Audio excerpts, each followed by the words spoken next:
Feel the real fear with us.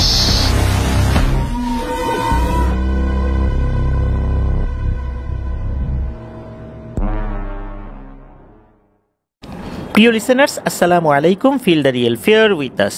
দেশ ও দেশের বাইরে যেখান থেকে আফরান দ্য হরর ওয়ার্ল্ডের আজকের হরর নাইটের ৭৮তম আয়োজনের সাথে যুক্ত হচ্ছেন বা পরবর্তীতে হবেন, সকলকে জানাচ্ছি শুভেচ্ছা ও ভালোবাসা। আশা করি সবাই ভালো আছেন, সুস্থ আছেন।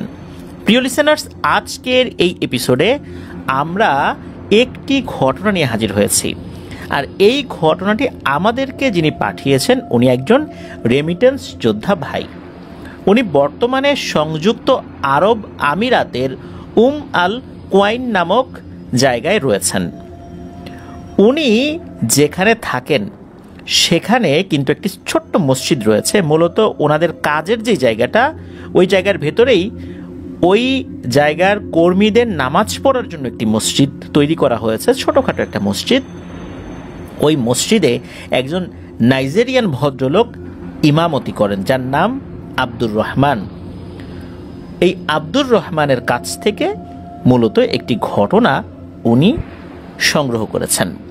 ঘটনা কিভাবে সংগ্রহ করেছেন এই বিষয়টা আমাদেরকে জানিয়েছেন।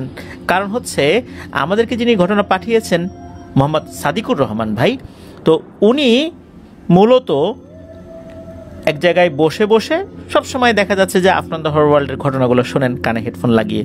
তো এই আব্দুর রহমান ভাই উনিও এই বিষয়টা জানতে চান যে তুমি কানে হেডফোন লাগিয়ে কী শোনো। তো জানান যে উনি ভয়ের ঘটনা শোনেন। তারপর জিন রিলেটেড বিষয় নিয়ে আব্দুর রহমানের সাথে কথা হয়। তো একটা পর্যায়ে আব্দুর রহমান ভাইয়ের কাছে জানতে চান এই সাদিকুর রহমান ভাই যে তোমার আফ্রিকাতে তো অনেক ধরনের ঘটনা আছে, তোমার জানা কোনো ঘটনা আছে কিনা। তখন এই আব্দুর রহমান ভাই উনি সময় নিয়ে একটি ঘটনা শেয়ার করার কথা জানান। তো কয়েকদিন পর উনি একটি ঘটনা এই সাদিকুর রহমান ভাইয়ের সাথে শেয়ার করেন। তো সাদিকুর রহমান ভাইয়ের যে দেশের বাড়ি, এই দেশের বাড়ি সম্পর্কে একটু বলে নেই। ওনার দেশের বাড়ি হবিগঞ্জ জেলার নবীগঞ্জ উপজেলার রুস্তমপুর নামক জায়গায়। তো যারা সিলেট রুটে যাতায়াত করেন, সিলেটের কাছাকাছি কিন্তু একটা টোল প্লাজা আছে, একটা ব্রিজ রয়েছে, রুস্তমপুর ব্রিজ। এটা অনেকেই দেখে থাকবেন। ওনার বাড়ি মূলত এই রুস্তমপুরে। চলুন ঘটনায় চলে যাব। তবে যাবার আগে কয়েকটি কথা না বললেই নয়। যারা আমাদের সাথে যুক্ত হয়েছেন অনুগ্রহ করে লাইক বাটনে প্রেস করতে ভুলবেন না। আর আমাদের এই ভিডিওর লিঙ্কটা বেশি বেশি করে শেয়ার করে দেবেন, যাতে করে অনেকেই আজকের ঘটনাটা শুনে ভৌতিক আনন্দ পেতে পারেন। আপনারাও কিন্তু ঘটনা পাঠাতে পারেন লিখে বা রেকর্ড করে। ঘটনা পাঠাতে হবে afnantheHorrorWorldBD@gmail.com এই ইমেল অ্যাড্রেসে। ইমেল অ্যাড্রেসের স্পেলিংটা বলে দিচ্ছি, AFNANTHEHORRORWORLDBD afnantheHorrorWorldBD@gmail.com। চলুন ঘটনায় চলে যাব। প্রিয় লিসেনার্স, ঘটনা শোনার পর ঘটনা কেমন লাগলো তা জানিয়ে কমেন্ট করতে কিন্তু ভুলবেন না এই ভিডিওর কমেন্ট সেকশনে। সেটা আমাদের ফেসবুক পেজ এবং গ্রুপ তো রয়েছেই। আর আফরান দ্য হরর ওয়ার্ল্ড বিডিতেও কিন্তু অনেকে ইমেল করে নির্দিষ্ট কোনো ঘটনা নিয়েও রিভিউ দিয়েছেন। সেটা অবশ্য শুধু আমরাই দেখতে পাই। এই রিভিউগুলো তো আসলে অন্য কেউ দেখার সুযোগ থাকে না। অনেকেই বিভিন্ন ধরনের পরামর্শ আমাদেরকে ইমেল করে দিয়েছেন। আপনাদের সকলের গঠনমূলক পরামর্শ আমরা চেষ্টা করি যতটুকু সম্ভব আমাদের জায়গা থেকে সেটা করার জন্য। প্রিয় লিসেনার্স, এই যে আব্দুর রহমান ভাই, এই আব্দুর রহমান ভাই উনি জানিয়েছেন যে ঘটনাটি ঘটেছিল নাইজেরিয়ার বেনিন সিটিতে। আর যার সাথে ঘটেছিল উনি একজন খ্রিস্টান ধর্মাবলম্বী। তার নাম হচ্ছে ড্যানিয়েল ওকোয়া। ড্যানিয়েল ওকোয়ার সাথে ঘটে যাওয়া ঘটনার সময়কাল এখন থেকে 10 বছর আগে হবে, অর্থাৎ 2015 সালের দিকে। এই যে ড্যানিয়েল ওকোয়া, উনি মূলত একজন গাড়ি মেরামতের মেকানিক ছিলেন। ওনারা 3 ভাই 1 বোন। ড্যানিয়েল ছিলেন খুবই শান্ত প্রকৃতির, ভদ্র এবং কঠোর পরিশ্রমী। আর যারা এই ধরনের লোক হয় আল্লাহর রহমতে তাদের কিন্তু আয় রোজগারের খুব বেশি সমস্যা হয় না। আল্লাহ কোনো না কোনোভাবে কিন্তু চালিয়েই নেন।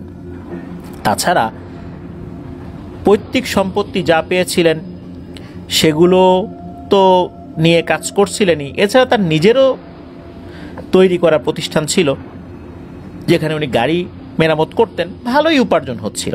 আর বেনিন সিটি মোটামুটি জনবহুলই বলতে হবে, নাইজেরিয়ার যে বেনিন সিটিটা রয়েছে। তো বেনিন নামে আর একটা দেশ রয়েছে, সেটা না, কিন্তু এটা নাইজেরিয়ার একটা সিটি, বেনিন সিটি। তো এই যে ড্যানিয়েল ওকুয়া, তার বড় ভাই আছে যার নাম হচ্ছে জেসপার ওকুয়া। এই লোকটা আবার একটু ভাদাইম্মা টাইপের থাকে না, কিছু লোকজন থাকে যে অনেক গোলা ভাই বোনের মধ্যে একটা দুইটা এরকম থাকে যেগুলো কোনো কাজই করে না, ঘুরে ঘেরে বেড়ায়, পৈতৃক সম্পত্তিগুলো বিক্রি করে খেতে থাকে, একটা পর্যায়ে সব শেষ করে ফেলে। এমন কিন্তু আমরা আমাদের বাংলাদেশেও দেখি। আসলে এই বাস্তবতা যে শুধু বাংলাদেশে রয়েছে বিষয়টা এরকম না, এটা সারা পৃথিবীতেই এগুলো লক্ষ্য করা যায়। তো এই জেসপার ওকুয়া ছিলেন এই টাইপের একজন লোক, ভাদাইম্মা টাইপের লোক আর কি, ঘুরে ঘেরে বেড়াবে, কাজকাম করবে না, আর বাবার রেখে যাওয়া সম্পত্তি বিক্রি করে করে খাবে। সে এইভাবে তার যেই সম্পত্তিগুলো ভাগে পেয়েছিলেন এগুলো বিক্রি করে খেতে খেতেই একটা পর্যায়ে এগুলো শেষ করে ফেলেন। এরপর নজর যায় তার ছোট ভাই ড্যানিয়েল ওকুয়ার দিকে। দেখে যে ড্যানিয়েল ওকুয়া ভালোই কামাই রোজগার করে। সে চিন্তা করে, আচ্ছা ড্যানিয়েল এত কামাই রোজগার করে, আমাকে কেন দেয় না, আমাকে তো কিছু দিতে পারে। এখন ড্যানিয়েল ওকুয়া সে কেন দেবে, সে পরিশ্রম করে উপার্জন করে, তাকেও তো তার বাবা মৃত্যুর পূর্বে সহায় সম্পত্তি দিয়ে গেছেন, সেগুলো নিয়ে তো সে কোনো ব্যবসা বাণিজ্যও করতে পারেনি, কোনো কাজও করতে পারেনি, সে এগুলো বিক্রি করে করে খেয়েছে। এখন ড্যানিয়েল ওকুয়া তো সে তার সম্পত্তির ভাগ তার ভাইকে দেবে না, সে তো আর তার ভাইয়ের সম্পত্তি মেরে খায় নাই, ভাইদেরকে ভাগ করে দিয়ে গেছে তার বাবা, সে তারটা নিয়ে সুখী আছে, সে তারটা নিয়ে হ্যাপি। এখন এই যে হিংসা, অহেতুক হিংসা শুরু করলো জেসপার ওকুয়া। হিংসা এমনভাবে করা শুরু করেছে, একটা পর্যায়ে সে সরাসরি সম্পত্তির ভাগ দাবি করে যে ছোট ভাইয়ের সম্পত্তির উপর নাকি তার অধিকার রয়েছে। তো যাই হোক, এগুলো তো আসলে ধোপে টেকে না, ধোপে টেকার কথাও না। তো এভাবেই বেশ কিছুদিন চলে যায়। হঠাৎ করে রহস্যময়ভাবে এই ড্যানিয়েল ওকুয়া অসুস্থ হয়ে পড়ে। তার শরীরে রাজ্যের ক্লান্তি এসে ভর করে, অল্প একটু কাজ করলেই তার শরীরটা ক্লান্ত হয়ে পড়ে, অথচ সে প্রচণ্ড রকমের পরিশ্রমী একজন মানুষ। সে একটানা 18 ঘন্টা কাজ করলেও তার শরীরে সেভাবে ক্লান্তি বোধ হয় না, এমন টাইপের একজন পরিশ্রমী মানুষ। এরপর তার মাথা ঘোরে, চোখে অন্ধকার দেখে, গলা শুকিয়ে যায়, খাবার খেলেই মুখ থেকে বিশ্রী রকমের দুর্গন্ধ বের হয়, কিছুক্ষণ পরে মুখ থেকে ফেনা বের হওয়া শুরু করে, এরপর কান দিয়ে রক্ত পড়া শুরু হয়। আর রাতের বেলা ভয়ঙ্কর ভয়ঙ্কর দুঃস্বপ্ন দেখে কালো একটা ছায়া তার ঘাড়ের উপর উঠে বসেছে, তাকে মারধর করছে। আর ঘুম থেকে যখন সে জেগে যেত, জেগে যাবার পরও তার শরীর ঠকঠক করে কাঁপত। শুধু তাই না, কোনো মানুষ তার সামনে এলেই সে নাকি ভয় পাওয়া শুরু করেছে, মানে এমন একটা অবস্থা হয়ে যায়, ভয়ে তার শরীর ঠকঠক করে কাঁপাও শুরু হতো। স্বপ্নে যেভাবে ভয় দেখাতো একটা অবয়ব, জেগে ওঠার পর শরীর ঠকঠক করে কাঁপে। কোনো মানুষ তার সামনে আসলে অজানা কোনো কারণেই সে ভয় পেতে শুরু করে, শরীর ঠকঠক করে কাঁপতে থাকে। তো এই সমস্যা চলতে থাকে। তো সে আসলে বুঝতে পারে না কেন তার এই সমস্যা হচ্ছে। তো বেনিন সিটির যে সমস্ত হসপিটালগুলো ছিল, সেই হসপিটালগুলোতে সে টেস্ট করায়, কিন্তু কোনো কিছু ধরা পড়ে না, তার সব রিপোর্ট নর্মাল, তার কোনো সমস্যাই নেই। এভাবে সে দিনানিপাত করছে।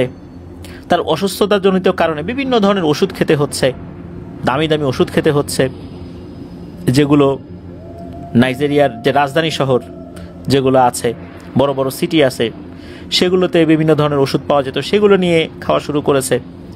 এরপর চিকিৎসার জন্য বিভিন্ন জায়গায় দৌড়াদৌড়ি শুরু করেছে, নাইজেরিয়ার বিভিন্ন সিটিগুলোতে যেখানে বড় বড় ডাক্তার রয়েছে আর কি তাদের দেশে।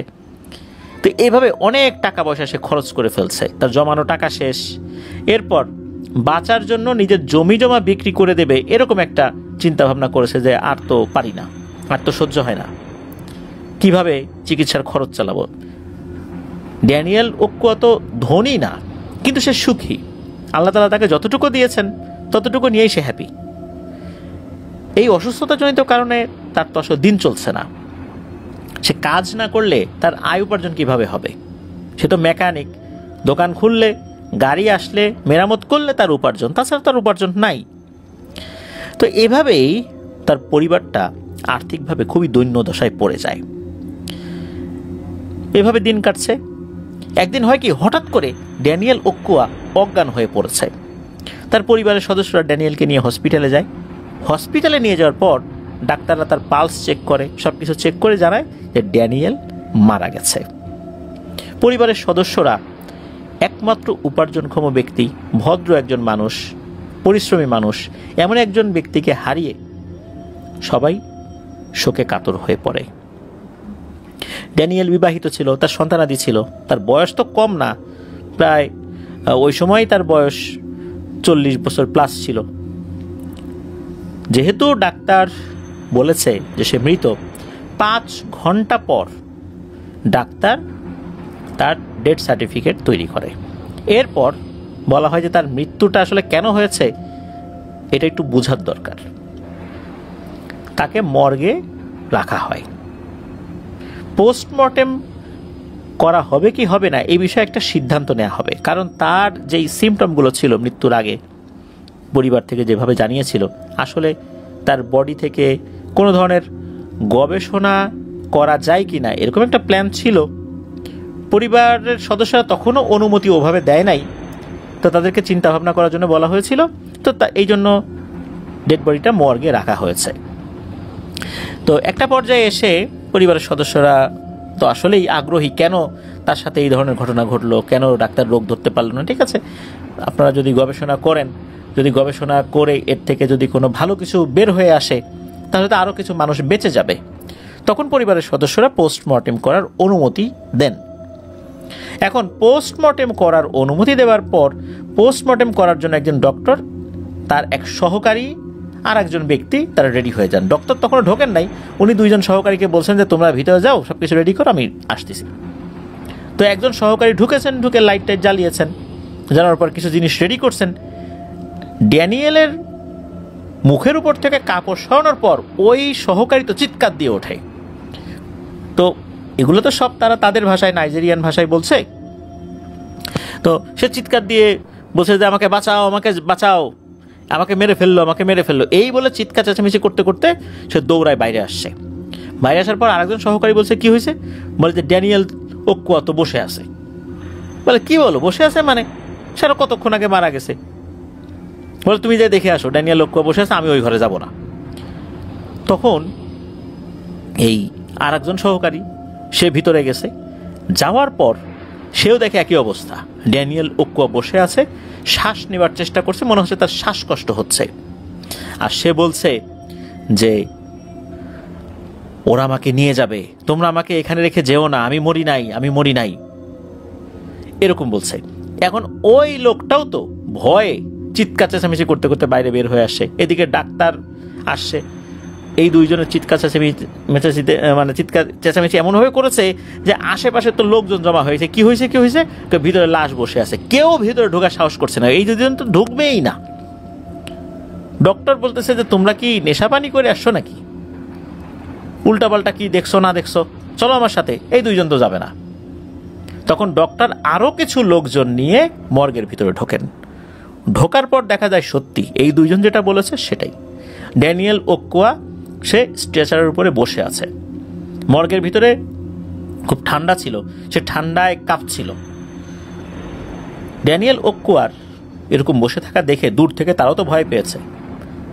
তখন দূর থেকে জিজ্ঞেস করছে, তুমি ড্যানিয়েল ওকুয়া জীবিত আছো? ড্যানিয়েল ওকুয়া বলছে, হ্যাঁ আমি জীবিত আছি, আমার খুব ঠান্ডা লাগছে, তোমরা আমাকে কিছু দাও, আমি শীত সইতে পারছি না। তখন আরও কিছু চাদর টাদর এনে ড্যানিয়েল ওকুয়াকে দেওয়া হয়। এরপর ড্যানিয়েল ওকুয়াকে ওখান থেকে সরিয়ে অন্য একটা রুমে নিয়ে আসা হয়। এদিকে চতুর্দিকে তো হই হট্টগোল শুরু হয়ে যায় যে লাশ জীবিত হয়ে গেছে। লোকজন দেখতে আসে, পরিবারের সদস্যরাও চলে আসে।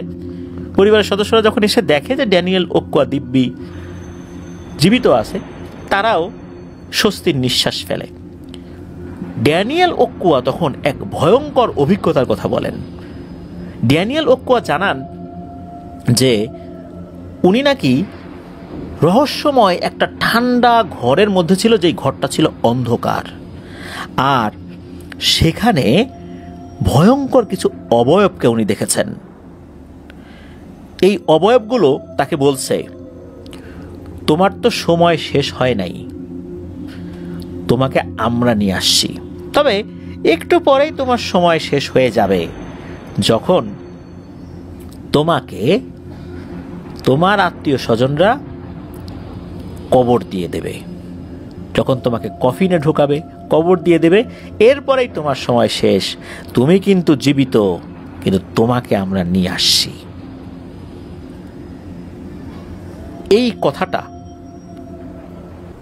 ড্যানিয়েল ওকুয়াকে কিছু ভয়ঙ্কর অবয়ব কালো ছায়ার মতো বলেছে। আর ড্যানিয়েল ওকুয়া বলছে যে সেই ঘরটা নাকি অন্ধকারাচ্ছন্ন ছিল, কিছু অবয়ব বোঝা যাচ্ছিল, আর সেই ঘরটা প্রচণ্ড রকমের ঠান্ডা ছিল।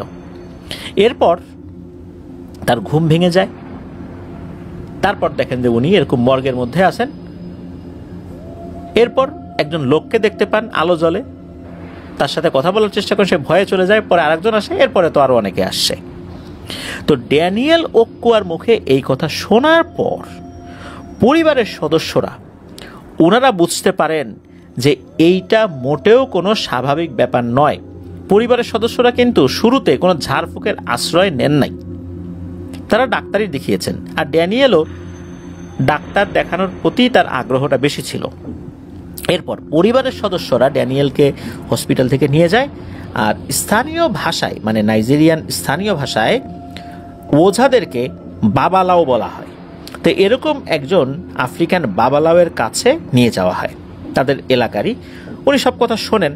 এরপর ওই বাবালাও বলেন যে আমাকে কিছুটা সময় দেন, আমি একটু খোঁজ খবর নেই যে আসলে ব্যাপারটা কি, কেন ওর সাথে এমনটা হলো। এমন তো হওয়ার কথা না। হ্যাঁ, কালো জাদু হতে পারে, তবে এরকমভাবে তার সব কিছু মৃত মানুষের মতো হয়ে যাবে, এটাও তো রহস্যময় একটি ব্যাপার। এর পিছনে কারণটা কি, এটা দেখতে হবে। একদিন পর ওই বাবালাও ড্যানিয়েলের মাকে ডেকে বলেন যে তোমার বড় ছেলে এই কাজটা করেছে। মূলত ওর উপর ক্ষিপ্ত হয়ে এক কালো জাদুকরকে দিয়ে এমন একটি জাদু করেছে, এটা এমন এক ধরনের আত্মাবন্দী জাদু, অন্যান্য আত্মাবন্দী জাদুর মতো এটা নয়।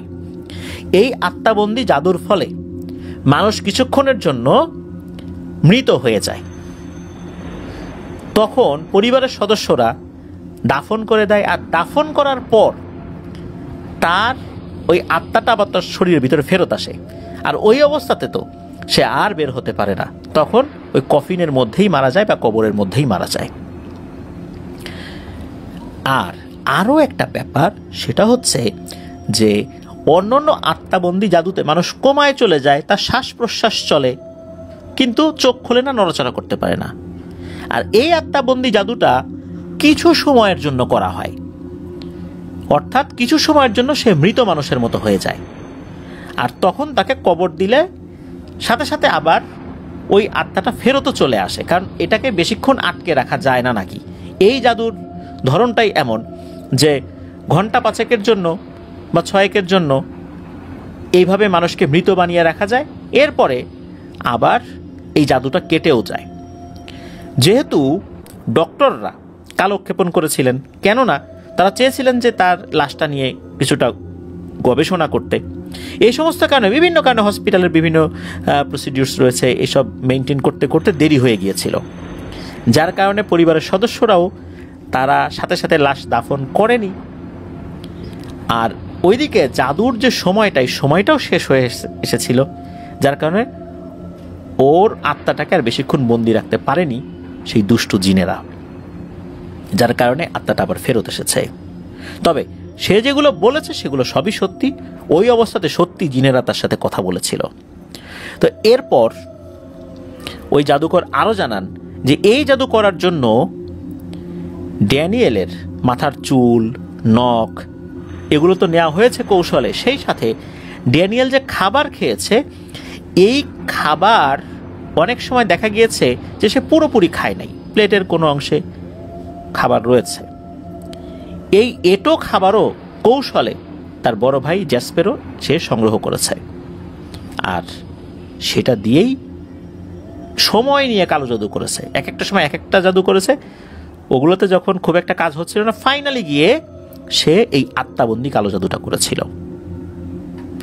যাই হোক, এরপরে ওই যিনি বাবালাও, উনি বললেন যে ওর উপর যেই জিনটা মূলত কাজটা করছে তাকে হাজির করতে হবে। উনি বিভিন্ন ধরনের পদ্ধতি অবলম্বন করলেন, এরপর বিভিন্ন ধরনের ঝাড়ফুঁক করছেন, কোনোভাবেই ওই জিনটাকে হাজির করা যায় না। আর উনি এই কাজগুলো দিনের বেলা কিছু কাজ করতেন, যে কাজগুলো দিনে করা যায়, আর রাতের বেলা ওনার উপর অর্থাৎ ড্যানিয়েলের উপর যে কাজগুলো করতেন সেই কাজের মাধ্যমে যেন ড্যানিয়েলের উপর ওই জিনটাকে হাজির করা যায়, কিন্তু কোনোভাবেই হাজির করানো যাচ্ছিল না। সাধারণত রাতের বেলা ড্যানিয়েলকে সাদা কাপড়ে জড়িয়ে চতুর্দিকে ধোঁয়া জ্বালিয়ে ঘরের মধ্যে রাখা হতো, এরপর তার চোখে দেওয়া হতো বিশেষ এক ধরনের গাছ পোড়ানো ধোঁয়া, কিন্তু জিন তো সহজে হাজির হয় না। এভাবে বেশ কয়েকদিন চলে যায়, জিন আর হাজির হয় না। একদিন রাতের বেলা ভয়ঙ্কর এক আওয়াজ মাথার উপর থেকে ভেসে আসে, মানে হা হা হা হা করতে করতে এমন বাজখাই কণ্ঠে বলে ওঠে, এই কবিরাজ তুই আমাকে ডাকছিস কেন? সেখানকার ভাষায় আর কি, আঞ্চলিক ভাষায় বলছি, আমরা বাংলা করে বলছি যে আমাকে ডাকছিস কেন? তুই জানিস না যে আমাকে যখন তখন ডাকা যায় না? কেন ডাকলি বল? তখন কবিরাজ বলছে যে এই লোকটাকে তুই আর কোনো ক্ষতি করবি না, এক্ষুনি এখান থেকে কেটে পড়বি। তখন ওই জিনটা বলছে, তুই জানিস ওকে ক্ষতি করার জন্য বেশ কিছু প্রাণীর বলি হয়েছে, এর বিনিময়ে আমার মালিক ওকে ওর কাছে পাঠিয়েছে। আমি তো ওর কাছ থেকে ফিরে যেতে পারবো না, ওর কাছ থেকে ফিরে গেলে আমাকেও মেরে ফেলবে, তাই আমাকে আমার কাজ করতেই হবে, আমার কোনো উপায় নাই, আমি আমার কাজ করেই যাব। ওকে তো মেরেই ফেলছিলাম, কিন্তু একটুর জন্য সে বেঁচে গেছে, ওকে আমি ছাড়বো না।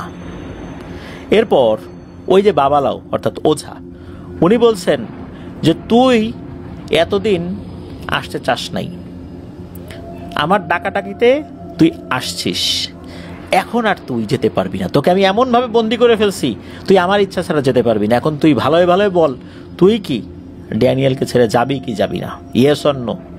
তখন নাকি ওই জিনটা জানায় যে না, সে যাবে না, তার যাওয়ার কোনো উপায় নাই। তখন ওই বাবালাও অর্থাৎ ওঝা নির্দেশ দেন তার অনুগত জিনদেরকে যে এই জিনটাকে যেন এখনই হত্যা করা হয়। তখন অন্যান্য জিনেরা ওই পিশাচ জিনটার উপর ঝাঁপিয়ে পড়ে।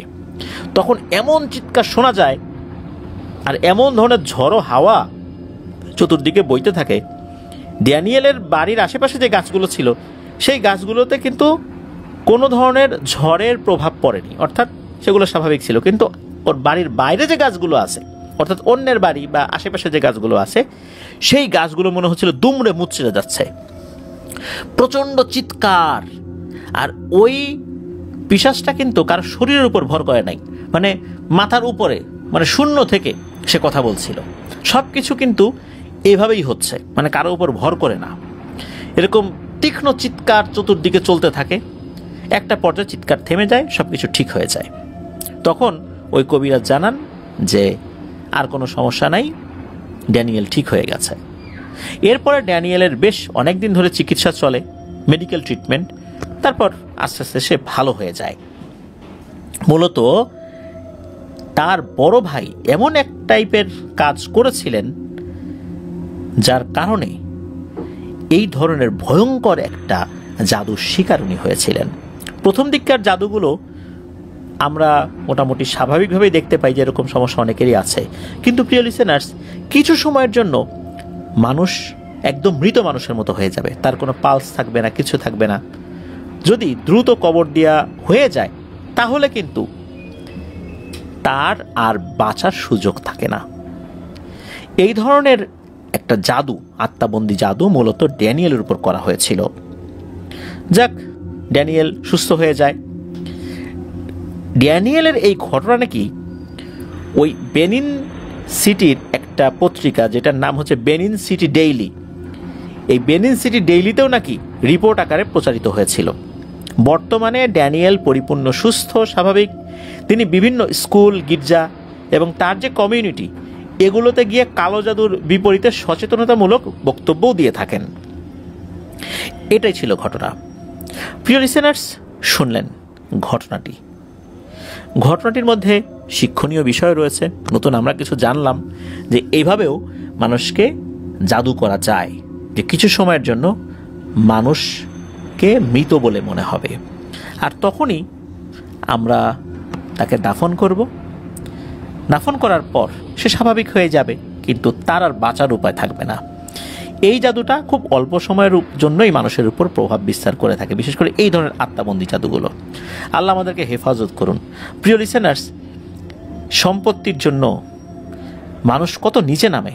আমরা শুধু চিন্তা করি আমাদের বাংলাদেশেই মনে হয় এগুলো হয়, যেহেতু আমরা বাংলাদেশের প্রেক্ষাপটে আমাদের আশেপাশে আত্মীয় স্বজনদের মধ্যে, পাড়া প্রতিবেশীদের মধ্যে এই বিষয়গুলো দেখে থাকি। আসলে এই ধরনের সমস্যাগুলো পৃথিবীর সবখানেই আছে, এক এক জায়গায় এক এক রকম। আমাদের দেশেও সম্পত্তির জন্য ব্ল্যাক ম্যাজিক করতে দেখা যায়। আল্লাহ আমাদেরকে হেফাজত করুন এই ধরনের বদনজর থেকে, হিংসা থেকে, জাদু থেকে, আর এই ধরনের দুষ্টু আত্মীয় স্বজন থেকেও, যারা এভাবে ক্ষতি করার জন্য আমাদের চতুর্দিকে ঘোরাফেরা করছে। আমাদের কিন্তু চোখ কান খোলা রাখতে হবে। প্রিয় লিসেনার্স, আজকের এপিসোড এ পর্যন্তই ছিল। ধন্যবাদ জানাচ্ছি মোহাম্মদ সাদিকুর রহমান ভাইকে এমন একটি ঘটনা আমাদের সাথে শেয়ার করার জন্য। আশা করছি আপনার কাছ থেকে আরও অনেক ঘটনা পাবো। আফনান দ্য হরর ওয়ার্ল্ডের পক্ষ থেকে নাইজেরিয়ার আব্দুর রহমান ভাইকে সালাম পৌঁছে দেবেন, যে আমরা তাকে শুভেচ্ছা জানিয়েছি, সালাম জানিয়েছি। প্রিয় লিসেনার্স, আজকের এপিসোড থেকে বিদায় নিচ্ছি। আসছে বৃহস্পতিবার আপনাদের পাঠানো ঘটনাবলী নিয়ে ইনশাল্লাহ থার্সডে নাইট নিয়ে আসব।